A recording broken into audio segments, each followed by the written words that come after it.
up, fuzzball. From Down Under. Do or do not. There is no try. G'day, mate. How you going?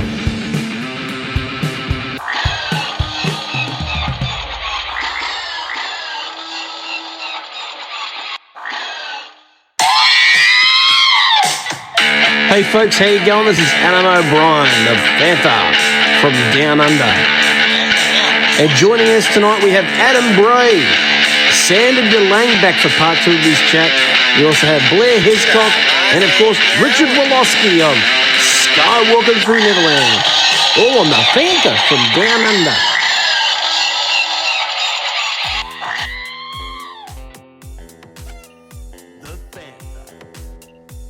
Alright folks, first up here tonight we've got Blair Hiscock of My Saga and of Pop Culture here to chat about Star Wars fandom episode 9 and of course My Saga, the film itself.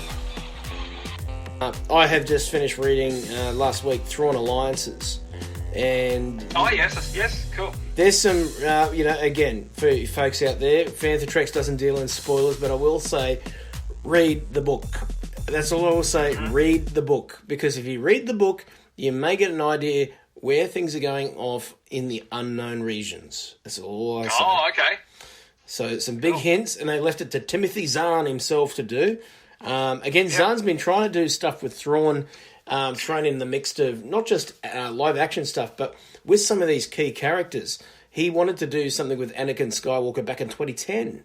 When they were doing the Clone Wars, he asked Filoni, look, can I throw him in the mix? Because what he wanted to do was do a story which pitted the actual character of Thrawn up against Dooku. And, and basically just to see the two Jedi powers, so Skywalkers and Kenobi having to do some type of massive armada battle. I guess this is just me guessing here. But throw somebody like an absolute tactician and like Sherlock Holmes as well, so he's Napoleon and that mixed up, and he's a survivor, so he's Bear Grylls as well. All that together. And Bear Grylls of Star Wars, that'd be something. Why not? I'd watch it. Same here. But I mean, that's something that I'll always say this: if you're a fan of Padme, Anakin Skywalker, and of course the one, the only Thrawn, then you got to check this out, because I just watched this in my mind's eye when I was reading the book. All I could see these visions I was seeing of Jason Isaacs playing the younger version of Thrawn in the Clone Wars era. Oh, okay. Yeah, I could see that. Yeah, for sure. He's having recently seen him on Star Trek Discovery. I had forgotten, what a great actor he is, and I could definitely see that he'd really bring the gravitas required for Thrawn to stand out. But I didn't realize you never really thought of him before. But yeah, that makes sense now that you say it. I'd be on board with that one. I mean, who else do you get? I mean, there's him, or maybe Jeremy Irons. Yeah, you're getting a bit, I couldn't. Nah. Yeah. It's too... nah. It's interesting. Like, we've got that part of Star Wars smashing on all cylinders. We've got a live-action series on the way. We have also Star Wars Resistance, which looks interesting as well, and the Top Gun of Star Wars. That's it. I wanted to see a TV show like that, though. I want to see a Star Wars TV show like Top Gun, with rebel pilots. Mm-hmm. That would be my dream. I want to see. I don't know if you remember. You might be a little bit young for this, but there was a show in the 70s called Baba Black Sheep. Haven't seen it. With Black Sheep Squadron. There was two series, Baba Black Sheep and Black Sheep Squadron. Back in 1976, when I was a whippersnapper, it used to be on TV every Friday, and it was about a squadron of Corsair pilots, right, in the Pacific, and how they fought the Japanese every week and stuff like that. And it was a really, really cool show. And I've always wanted a show like that vibe in the Star Wars universe, with like an outpost and a squadron of X-Wing pilots that be dealing with whatever. There is one. It was in 1979. 1970. Oh, yeah. No, but I would like to see that too. I mean, I've always wanted Rogue Squadron because I love Stackpole's series of novels. You know, they're the first ones I read. Yeah, that's right. I can remember my first Star Wars novel outside of the films was a Rogue Squadron book, and I can remember sitting on the beach on holidays and oblivious to the world around me, sitting in the sand reading this book and getting extremely sunburned. And I remember reading this book almost cover for cover one afternoon, sitting on the beach, and then paid for it the rest of the week because I was like a berry. That's my memories of Rogue Squadron. But yeah, you're right. I collected those books ad nauseum. You know, any one that come out, I'd get it and I'd devour it. I was working in the city at the time, and I'd read it on the train, and I'd go through like one a week. And that was great. So yeah, it'd always be a good idea to do a film or a TV series of that. Yeah, I'll be on board for that for sure.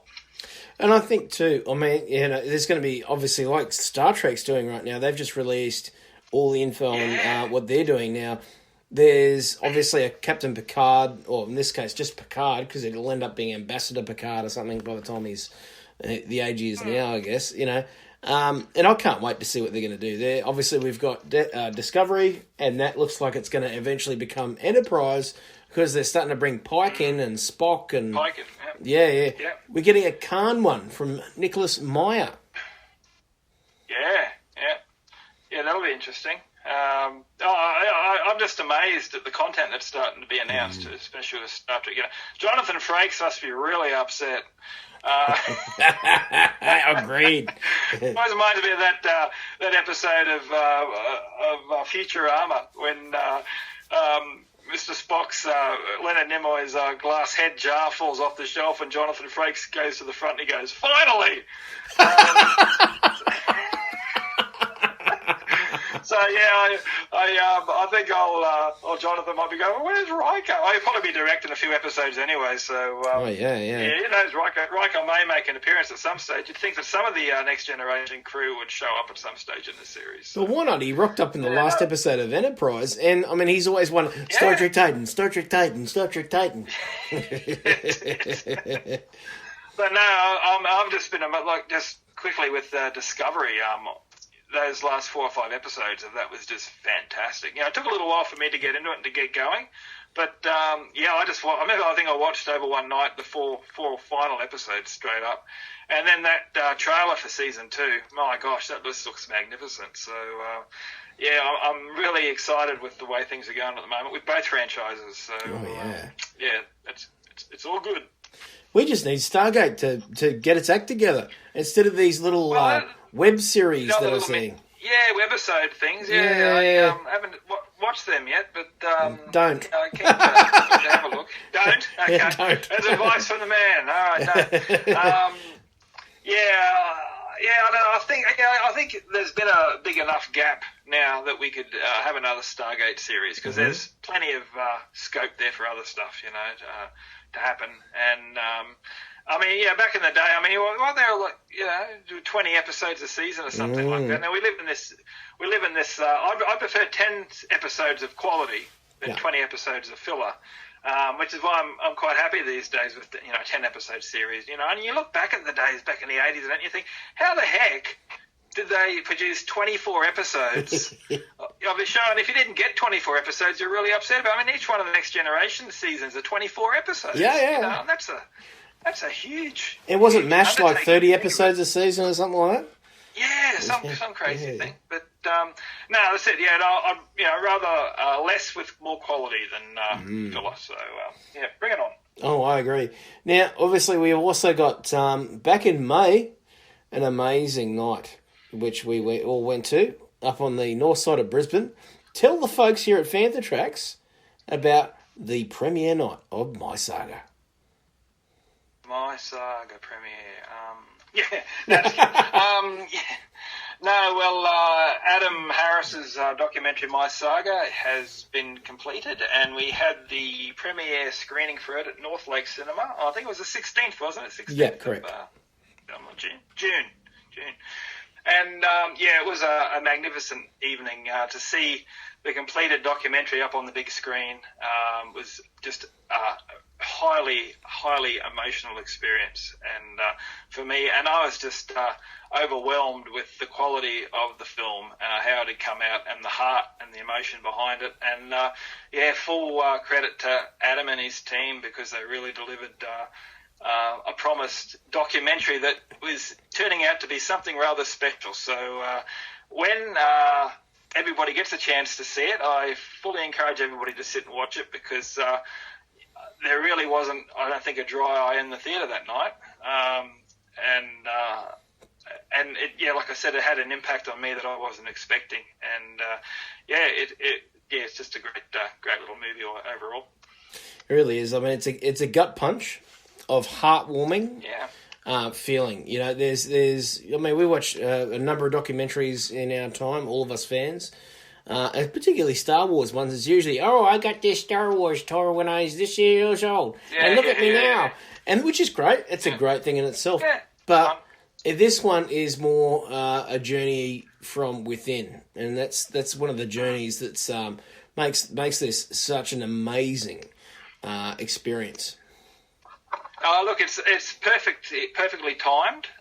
It's a timely film. I mean, it's been in production now for 3-4 years, but just this last 6 months with what's been happening in Star Wars fandom, it's really a timely piece, and it really does remind you why you love Star Wars and what is so special about it and what it means to the world, which I think is, it's a matter of you get on the internet and you just get depressed. You get hit all the time with the stuff that's going on, and the Kelly Marie trans issue was basically one of the last straws for me. I really went through a hard time those couple of weeks personally, just sort of, what is it I like about this? Why do I love Star Wars so much? And why is it causing what it's causing? And Adam's film is just a fantastic anecdote to that. Really, I think it speaks for, the time for the moment. I think people get a little bit too into the fact that it's not real life. Star Wars is an escape. Films are an escape. Stories that we read are an escape. It's an escape from around. I mean, sure, they can mimic what's in the world around us, and they can present things that are in the world. That's great, and it does happen in those stories. And yes, more power to that. But I think we have to also think about the fact that this is entertainment. It's an escape to release from your normal life. Exactly, and the whole thing was, Lucas, when he brought up with this, and he said many a time there were no life lessons for young people at the time, in movies and things like that. And Star Wars is a modern mythology. It's told with film, but it's still mythology, and it's life lessons and good things for living that young people need to get taught, and that people forget that. It's fun. Star Wars should be fun, and it's got to be something that you can take on board and use. And you have, many times, I know growing up, you're like some of the teachings that Yoda gave Luke and things like that. But it's all good stuff for life, and people forget that. And I get so annoyed with, it's got to be darker, and I want to see the Sith kicking butt, and all this sort of thing. Oh, look, there's places for all that sort of thing, sort of stuff. And no Star Wars movie is perfect. Every Star Wars movie's got dumb stuff in it. Where people, I can remember the original Return of the Jedi, and my gosh, if there was social media around when Return of the Jedi came out, we'd be having these same conversations like we're having about The Last Jedi. Everybody would have just gone off. Yeah, That's right. It's just the world that we're living in now, and people are a lot more forgivable then. They'd be like, my goodness, I couldn't think of anything else. A second Death Star? You're kidding? Teddy bears? A big slug? Crazy. A big slug, Oh, hang on. I know where that comes from. Yeah. That comes from this one. God, Emperor of June. Oh, yeah, that's it. A giant slug. So, it's just a different time, obviously, like us talking to each other like this, 5 years ago was science fiction. right? Yeah. So technology just moves so quickly, and because people can just outpour and get their thoughts out there immediately, everybody just bangs on about stuff. And whereas previously, even when the prequels came out, you were just in your own little world. You had like about maybe 10 or 20 mates that you shared and talked about in the same little circles. Gee, the Phantom Menace wasn't real good, was it? Blah, blah, blah. But that's as far as it went. Yeah. And you had these discussions and stuff. And now it's like, bang, you put it out there and you get 500 people all wanting to tell you what they thought about it, and it just gets a little bit much sometimes. So I can understand, I'd really hate to be in the maelstrom of Star Wars, to be in the middle of this and in a creative point of view, because you put one foot wrong, you're just going to be victimized and vilified for the rest of your life, and that's what it seems happening. And everybody just needs to take a chill pill and have a big wake-up call, with things. Because like you said, these are just movies. It's entertainment. It's 2 hours in the dark. Talk about it, enjoy it. Back to your lives, citizens. That's right. At the end of it. Now, folks, I can tell you, Star Wars might just be a movie, but Mad Max is real life. Oh, yeah. Oh, no, Mad Max is real life, exactly. It's going from drive out past Toowoomba sometimes, mate. It's real life. That's right. Jump in the car. We're going out to Belconnen. Let's go. The Fantha Star Wars News. All right there, Fantha Trackers. Next up, we have Adam Bray here to chat about his work in the Star Wars universe and, of course, some amazing insight you're going to find into his career as a travel journalist. All here on the amazing Fantha from Down Under. Welcome to the Fantha from Down Under. And guess what? I have a special guest for you, Fantha Trackers out there today. He is the one, the only, Adam Bray, author of some amazing work that you all have in your collection. That is, of course, absolutely everything you need to know of Star Wars. You also got the Ultimate Star Wars and the Rebels Guide as well, and much, much more. Adam, how are you? Oh, I'm doing great. Thanks for having me on. Mate, it's an absolute pleasure to have you on the show. And as we've been talking off air, we're going to give you guys out there in the Fantha world some amazing insight into what he's been doing outside of Star Wars up until recently. He's been doing some amazing stuff all across the world in places you wouldn't expect and exploring there as well too.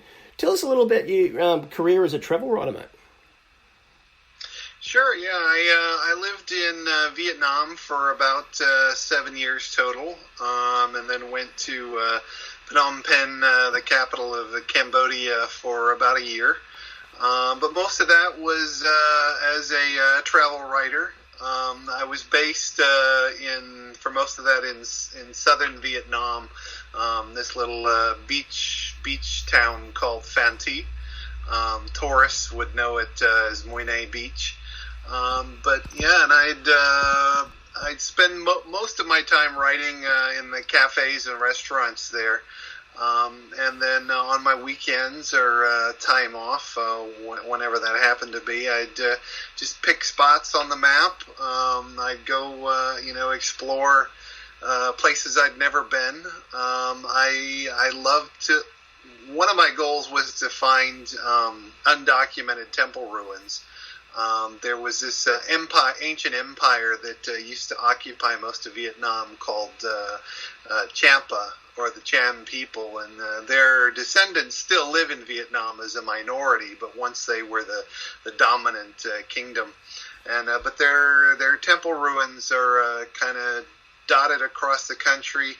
Most of them are known along the coast, and they're anywhere from like 1,000 to 2,000 years old, made of these red brick towers, largely Hindu influenced. But little known, if you follow the river systems up into the mountains, these Cham, they would colonize as they explored up those rivers. And so you could find these temple ruins, sometimes in, hidden in the bushes in farmland, or buried in the jungle, often covered over in vines and plants and, things overgrown. Snakes and scorpions and all that winding through the ruins. But so I found a lot of undocumented stuff Even over in Cambodia, some of them were small, like little towers. Others were, like small citadels. Entire little cities buried in the jungle. So it was really exciting. It was right out of Indiana Jones, and I liked. I'd go find minority villages up in the mountains or the foothills, and I'd try collecting, a lot of their stuff, their ethnic wares. They all had different patterns that they would weave in their blankets or the baskets that they wore on their back, and there were about 150 so tribes, and each one had a different pattern. So I'd collect those things, or their musical instruments, or their rice wine. So it was a lot of fun because they didn't make those things to sell; they made them for their own personal consumption. So it was a challenge because they're speaking Vietnamese, which I learned to speak fluently. Sometimes their native tongue, their ethnic tribal languages. So to try to negotiate with them and find somebody that actually made it themselves and was willing to part with it, and then bring it back home on the back of a motorbike coming down the mountain, several hours away to my place. It was always a challenge, but it was the spoils of the adventure. So I got to live a very Indiana Jones existence and see, a lot of beautiful scenery, eat great food, meet interesting people, get into a lot of, trouble with the communist officials, after me, wondering why I'm in this kind of restricted area where they don't want foreigners, or wander into places that have landmines, or just all kinds of fun trouble. Get fed rats and dog and strange creatures that we wouldn't normally eat here. So it's lots of fun. Amazing. And I think that's one of the things is like a lot of these, whether it's in Southeast Asia, obviously, or I think in South America too. Like, there's so many different towns and villages that people are still finding today, and it's almost like it's just forgotten as we move into this high tech society we're in now. It's a real callback to that people can still live without all this high tech stuff. Right, yeah, it was really remarkable, even, within a single province.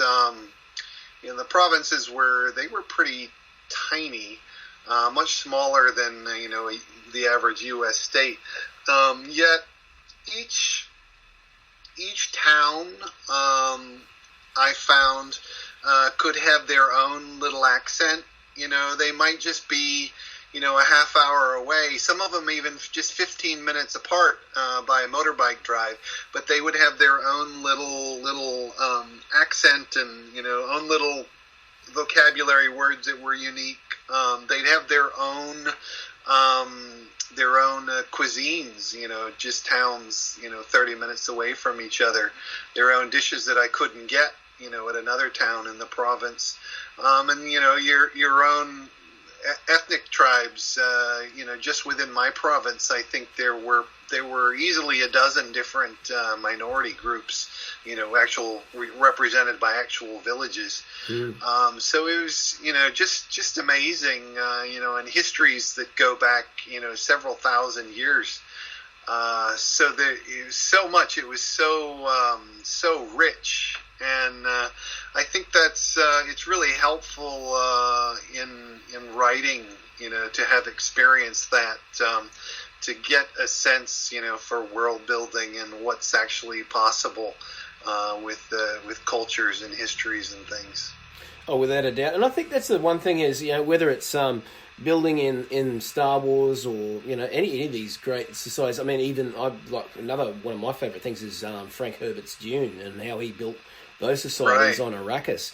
But again, that comes from, even Frank himself was somebody that was, somebody that liked to explore. So there you go. It's somebody that gets out and then enjoys the world out there. and actually seeing some of these amazing locations. But you're right, yeah, it sort of invites that sort of amazing ways, and of course that goes into the writing that you're doing with Star Wars and stuff. Now, tell us a little bit about how you got into writing in these universes.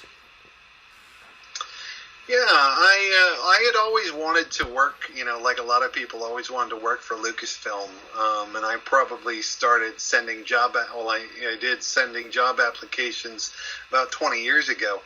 I managed to have a few interviews over the years, but of course never got hired. So, after a while, I kind of gave up on it, and I thought, well, I'll just have my own adventures. If I can't work for Lucasfilm, I'll go out and do it for real. So I did. Went over to visit my brother when he was teaching English in China. I'd never actually had an interest in Asia, which is funny, though my mother had grown up in Korea.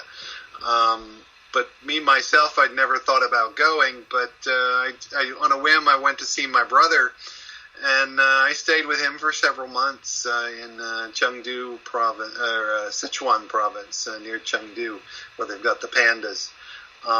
When he was done with teaching for his term, we just decided to travel around.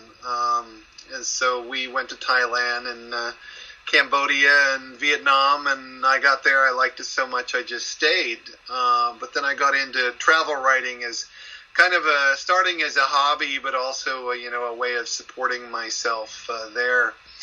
But one of the publishers that I worked for, and I worked for quite a few, about a dozen or so different book publishers.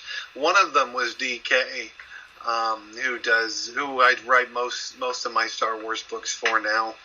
And of course, I had it in the back of my head, that's that publisher that does those great visual dictionaries and cross-section books, all those great books I'd see when I was in college that I couldn't afford, so I just look at for free at the bookstore. And so I thought, well, one day after I get some books under my belt and get some experience, maybe I could, switch subjects and start and work on their Star Wars stuff. So, just happened that I came back to the U.S. Just the right time, just before Disney bought Lucasfilm, and went to Star Wars Celebration in Orlando. I think this was about 2012, and met Ryder Wyndham, another legendary Star Wars author. Talked to him online, and he gave me some ideas of who in DK I needed to actually talk to get started on all this. But DK was very receptive because of my background experience, but I've also got a degree in biology, and after college I did some environmental education internships. I worked at a couple of zoos. I also worked as a chimpanzee caregiver. Oh, wow. Taking care of chimps and bonobos and an orangutan. So DK was keen on that experience because they had a book about the monsters of the Star Wars movies that they needed written, just a little kids reader, but they wanted it kind of from a realistic perspective. So my animal experience was helpful in that to get a foot in the door. So it's kind of funny how these things you can change your careers and change your focus, but some of these things in life that can come back so you can use them again later. So nothing. I find nothing in life ever goes to waste. God has a plan for it all, so it's been very helpful. It's amazing. And I've just realised you also wrote for Jetstar, which, believe it or not, I was on their airlines last week going through their travel guides. So, oh, were you? Yeah. I was down in Sydney. Yeah. They've got. I guess they've got. They're from Australia, aren't they? And correct. Then they branched off to Southeast Asia. Mm-hmm. Yeah. I'm trying to remember what did I write for them. I don't actually remember. I know I did write for them. I don't remember what the story was, though. Something over there in Southeast Asia. Wow. Yeah, that's amazing. It really comes around that way. And obviously that you've also done some work in New Zealand. And you've got to tell the folks about, of course, most Star Wars fans love Lord of the Rings as well, because it's the same sort of tone of mythic story. But we have these amazing locales and of course, Hobbiton. I mean, who doesn't love Hobbiton? Yeah, I've been there. I think it's four or five times over the years, and it was really Xena and Lord of the Rings that piqued my interest and got me over there. But I think my longest stint there was 5 or 6 months, and I was there for the world premiere of that first Hobbit movie.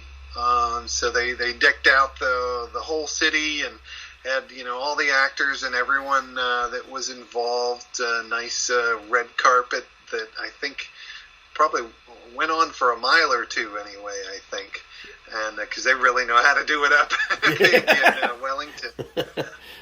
But yeah, that was amazing. That was a once in a lifetime experience. And the parties there that they had, the fan party before the premiere, a bunch of the actors, Peter Jackson, Andy Serkis, Elijah Wood, came to that, and it was it really impressed me that Peter Jackson in particular.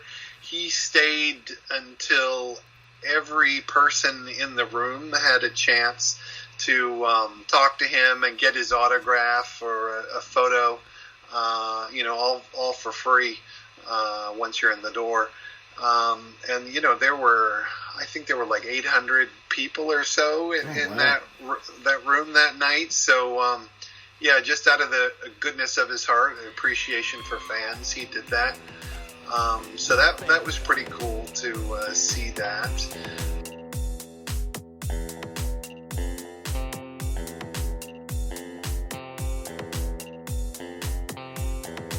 And returning to the show tonight, we have Sander De Lange from TK421 here to chat to us a little bit about the Essential Guide to Warfare.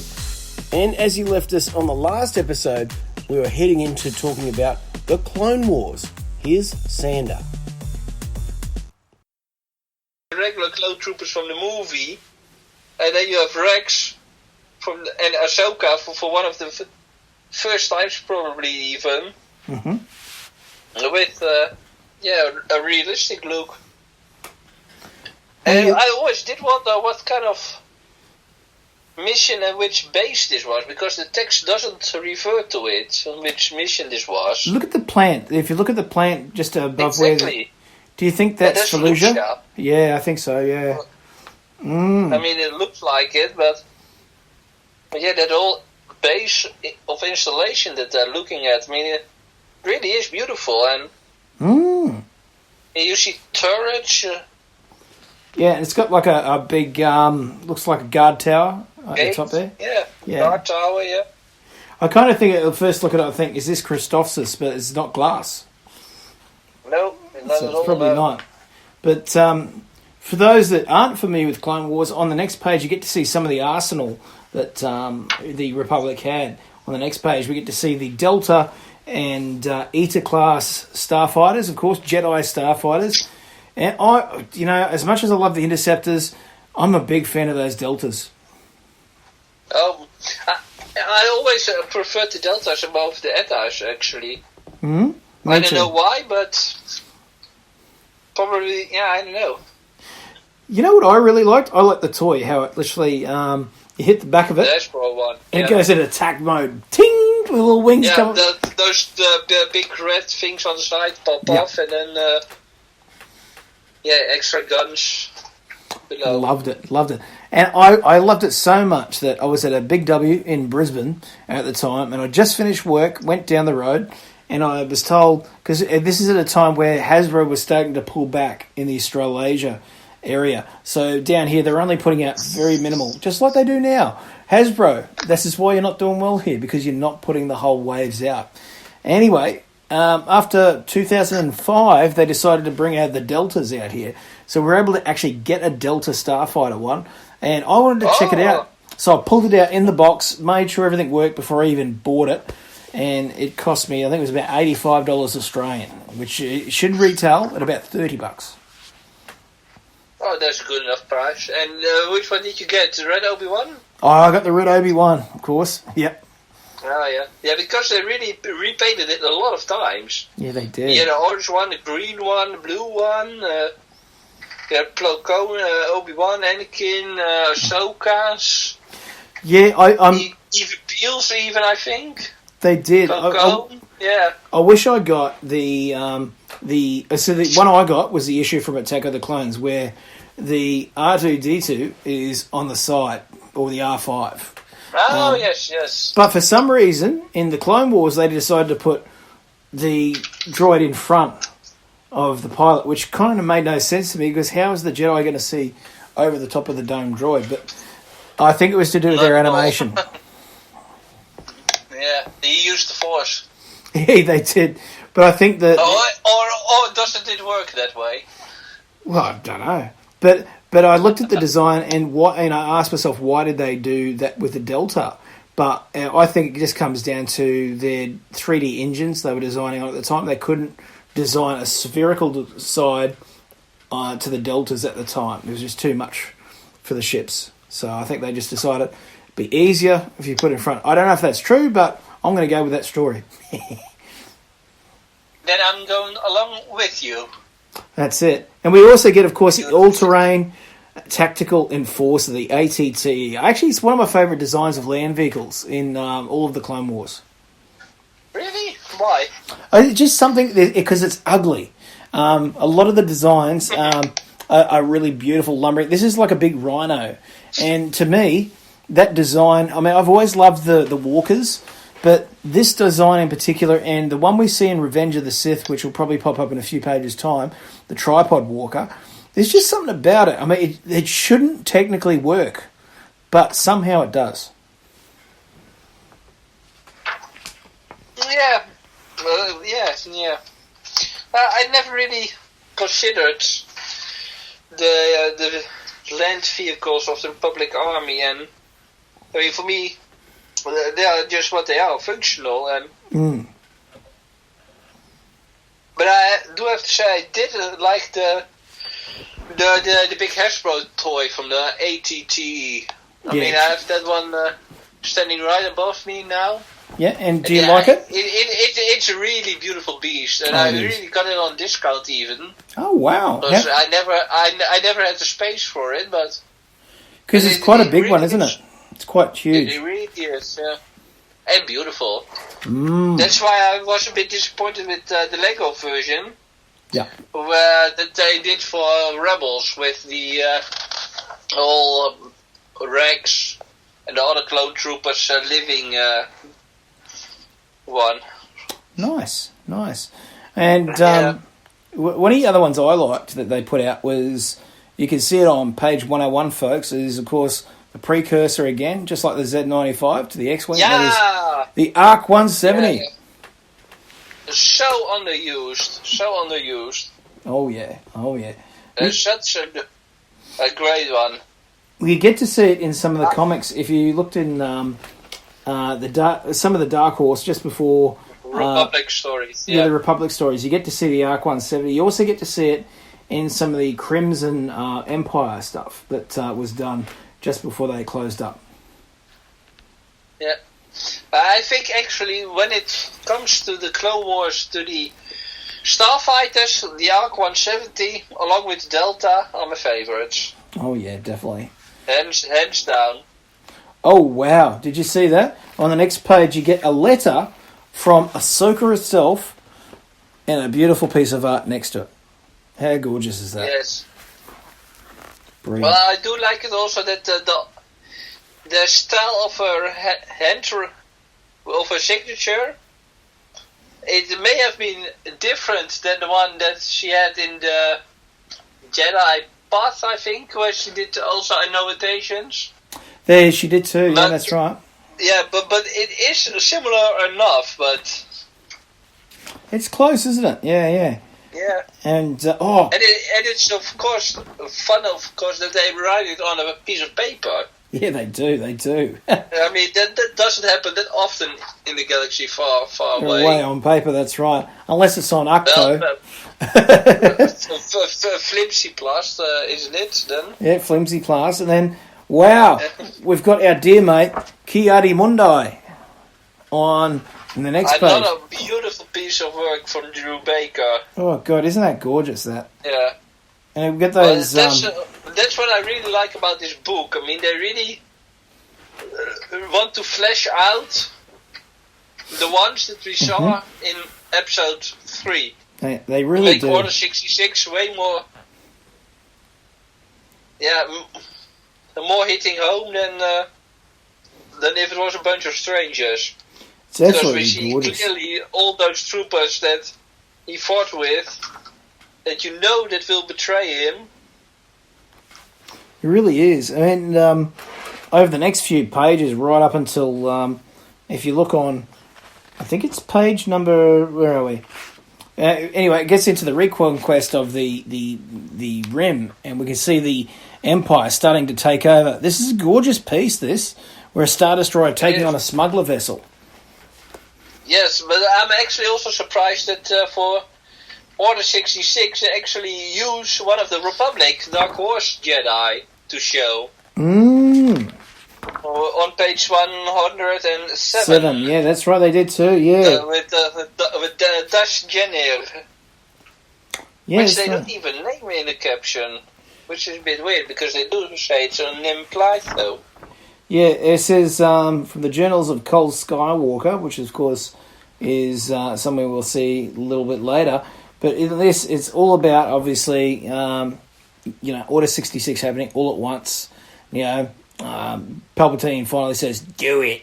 Of course they... And I do like it also that the book gives a good explanation how he did it. Because we did saw him saying it to 6 of them in the movie, I think. That's right. But he really would have been busy contacting them all. That's right. You actually see it. It was a bit of a standard message, except for a few of them. It's absolutely brilliant. Skywalking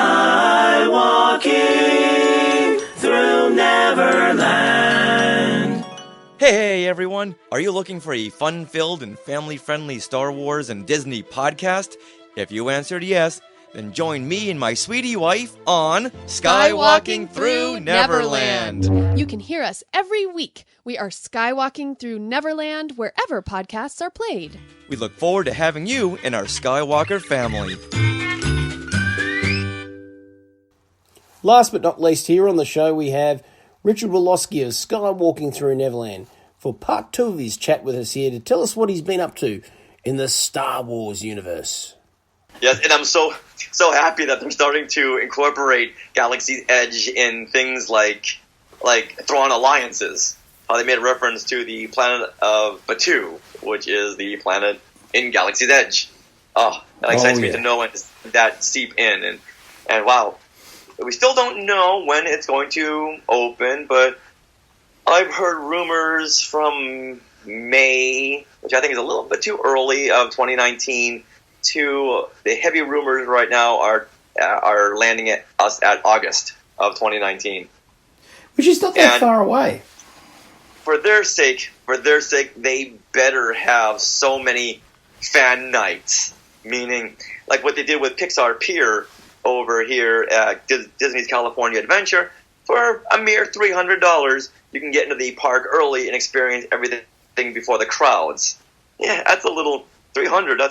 That's not chump change. That's a lot of money. That is a lot of money, and I think for Galaxy's, I think that was a testing ground for Galaxy's Edge, and that Pixar Pier pre-ticket sold out within a matter of minutes. Oh wow! So they know that's something they can do. So I think they'll bring the ticket prices up to $500 for those preview nights, which I don't know if I can do. I think just on a principle level, I'm not sure I would want to do $500. That seems a little bit much, but they know that they can get it, and they've got to pay for all this construction Marvel Land and Galaxy's Edge. I think out of principle, I'm not sure I could do that. Yeah, I mean, they're paying for that, and also the Avatar place. Those opening nights are just going to be swarmed by the diehards, people with mild curiosity, and your average fan. I think they're going to be just flooded.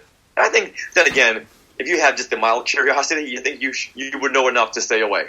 Yeah, and give it a couple of months. Yeah, exactly. Oh, that's right. I mean, again, it's great that we're getting something like this. No other franchise has really had, apart from Disney itself, obviously, already having the parks itself, or even maybe attractions with Universal Pictures and stuff like that. But Universal Studios, sorry.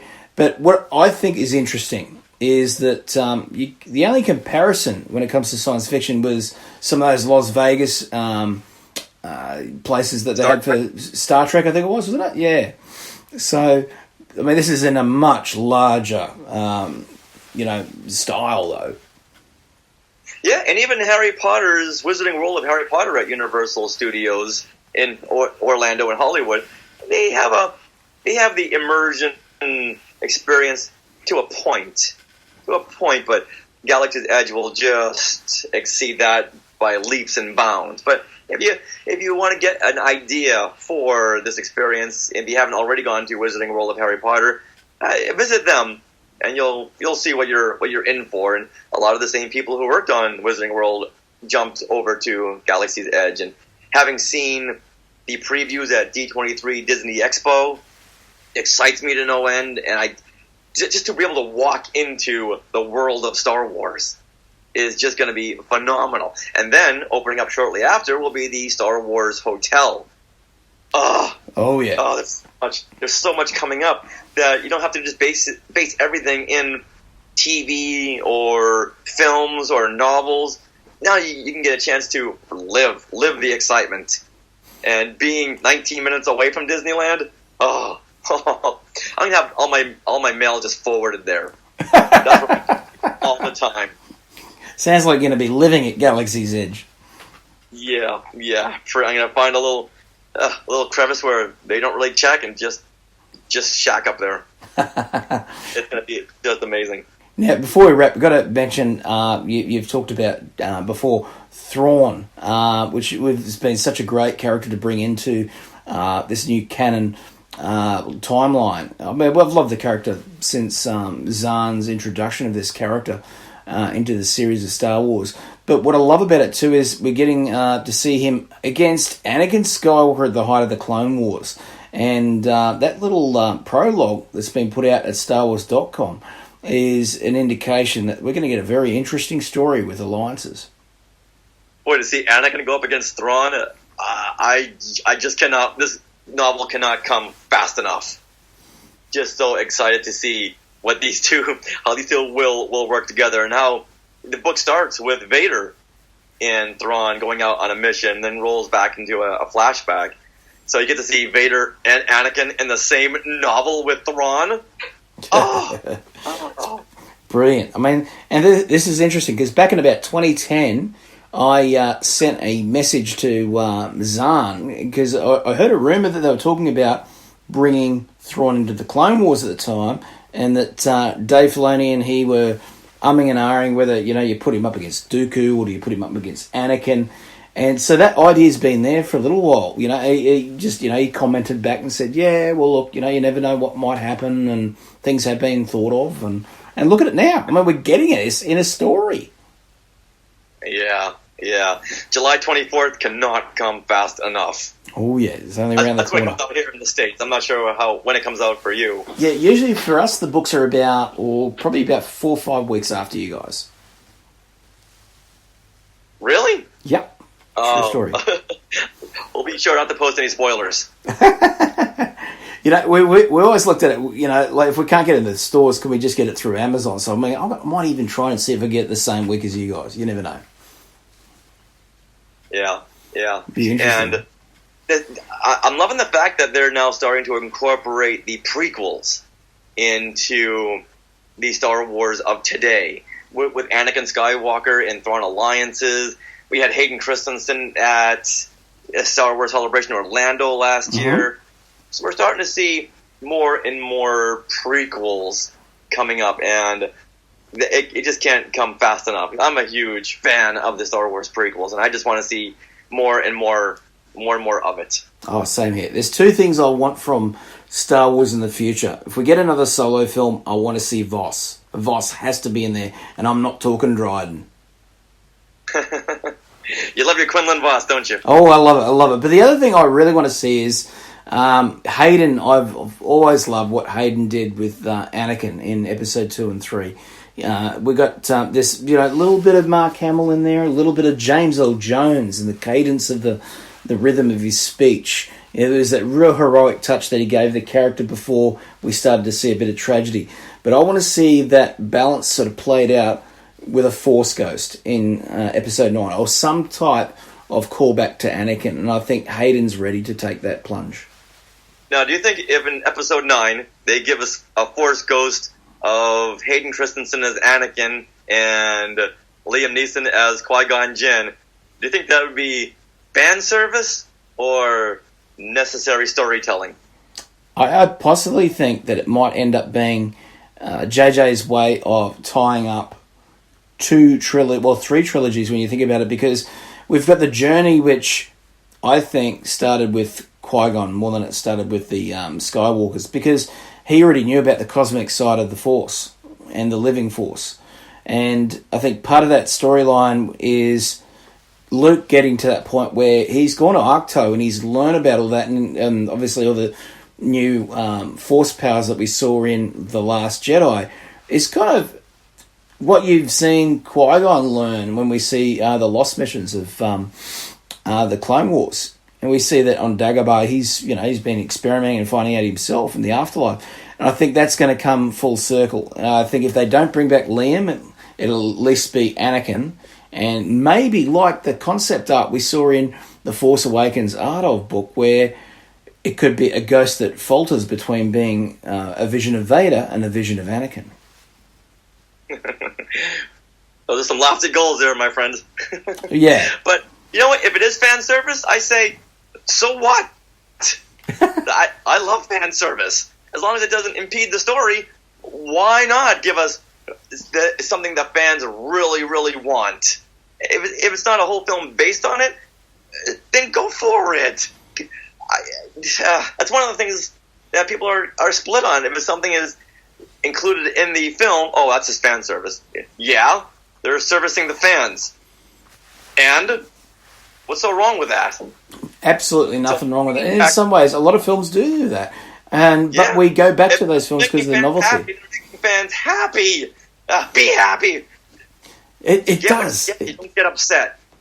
It does. I mean, how many times I watched in the theatres A New Hope when it came out as the special edition in '97, because I was rewatching all those scenes of Mos Eisley with the addition of putting Fett in there and a few of the other characters, and of course Jabba. Is that fan service putting back in? Yeah, it is, because we already know the story points, but it's fun. Yeah. And if putting Boba Fett in A New Hope, well, you know what? It's not like they just dropped Salacious Crumb in there, or they dropped Darth Maul in there, or someone who doesn't fit. Boba Fett, well, Salacious Crumb of course fits, but Boba Fett fits in there. It's fan service. Run with it.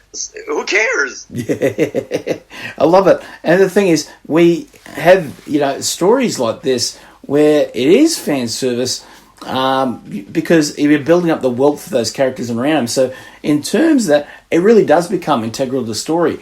Things like going back to those great anthologies like the Mos Eisley Cantina and vice versa. Those were great because, again, we've got the locations really the big part of the character. And then all those inconsequential characters mingling, finding out what's going on. Mate, I love seeing those sorts of things in Star Wars. And that's really, a lot of those characters, look at Fett, for example, in Empire. He's in it for such a short time, yet we all marvel that he's the greatest bounty hunter in existence through the stories that we see outside of it. And that's from Easter eggs and stuff. Yeah. Now, they had dropped Ezra Bridger in A New Hope in the Jabba scene. Like, okay, there's some fan service that's going a little too far beyond. But putting Boba Fett in there, perfect, and I hope they do so much more in episode 9, and I'm including, I hope they drop some Rebels characters in there. Maybe Thrawn. Oh yeah, that would be something, wouldn't it? Bring Thrawn. Yeah, and they're gonna start shooting in just any time now. They said July. It's now July. That's right. And a certain Mr. Hamill has got a bit of growth on his chin. Yeah, and was seen flying to England. That's right. And did I see a report that Billy D had pulled out of a certain convention around about the same time? Yeah, well, could you imagine if they did not include Lando? Billy D. Williams Lando in episode 9? Then I could see the fans having an uproar tantrum. Okay, justified, because you need it. After they didn't include him in Last Jedi, he should have been the code breaker. Yeah, they didn't put him there, so you got to put him in episode 9. It's like that should be illegal not to add him. Oh, definitely. And I want to see him literally come in and grab the keys to the Falcon. I mean, he's literally going to go, she's mine once again. And whether L3 comes back to life in that Falcon, goes, hey, it's Lando. Yeah. Lando, don't get any ideas, okay? It's still not going to work. I mean, I honestly think the opening will be him coming in and go, oh, and how you doing, Chewbacca?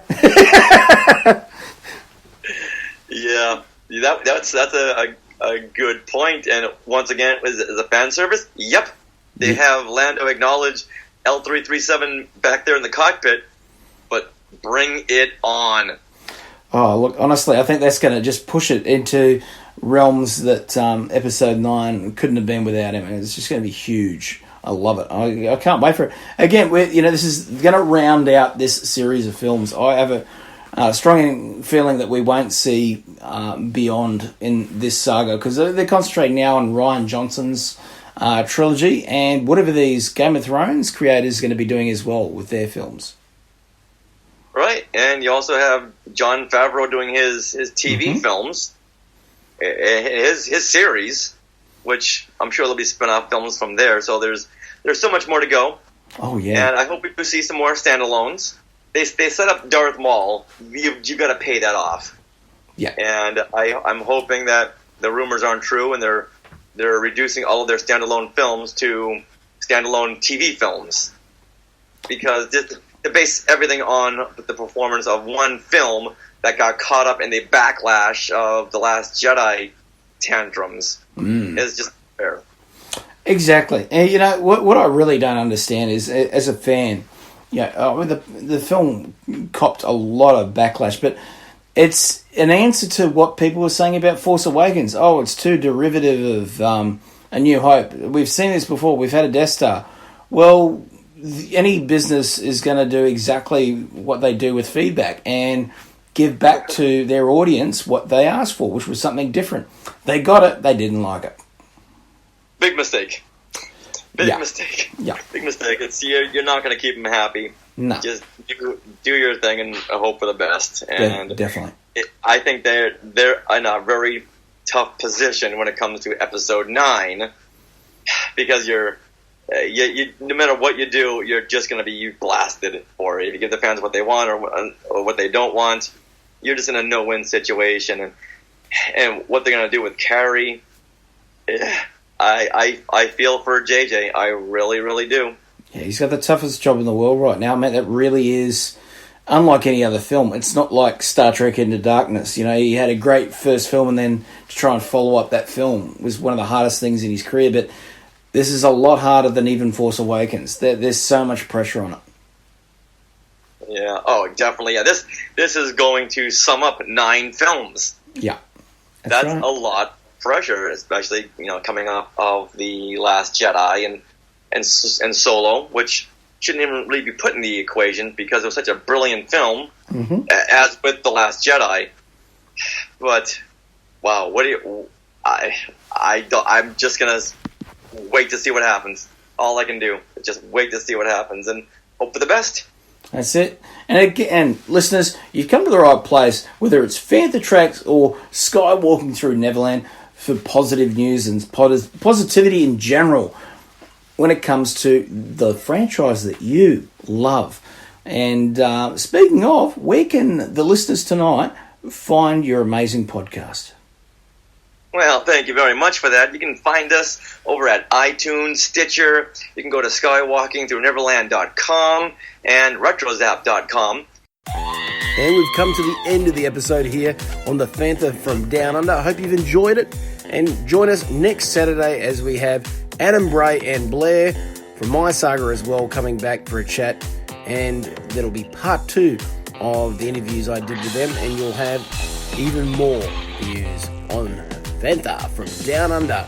If you enjoyed the episode, leave us a review on iTunes. And don't forget to check out Making Tracks, our sister podcast there from Fantha, all the way over in the UK with Mark Newbold and, of course, Dave Tree. We'll catch you next time, and may the Force be with you.